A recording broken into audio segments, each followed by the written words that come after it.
một tiết hơi nghe này bánh thằng nam từ đấy ông Pôn ô chưa bánh nhôm ông Pôn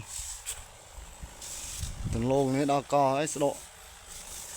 tầm ruồi rồi mà chính hiên luôn mà chính hiên tiết nó khăn không mua ông Pôn bánh thằng nam là không ngập à cặp phong nè bánh phong mà Pôn mình cặp rồi bánh á lập tất cặp rồi bánh lầnนี้bánh phong cặp phong rồi bánh tầm phô sân này bánh tầm phô rồi cho bánh cái nong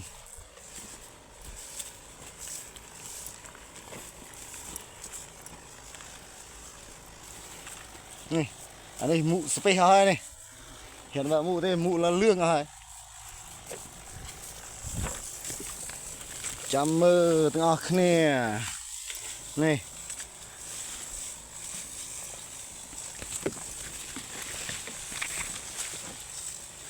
nè ô này bánh trẻ anh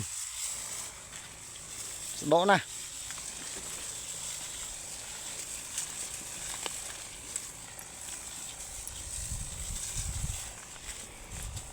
นี่บ้านเกกับออยเต็กนั่นนี่แล้วบุญดอกเพลองเดียวผมนุ่งอดเมียนกับตีอดกับในหนุ่มตัว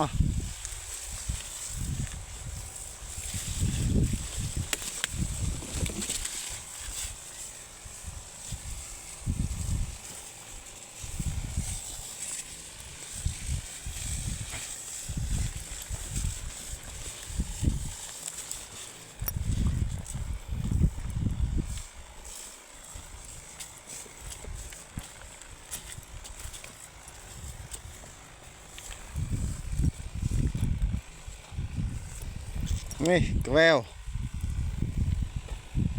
ตับตีปลื้มมั่งเลยได้กับตัวโลกับพองบังพองนี่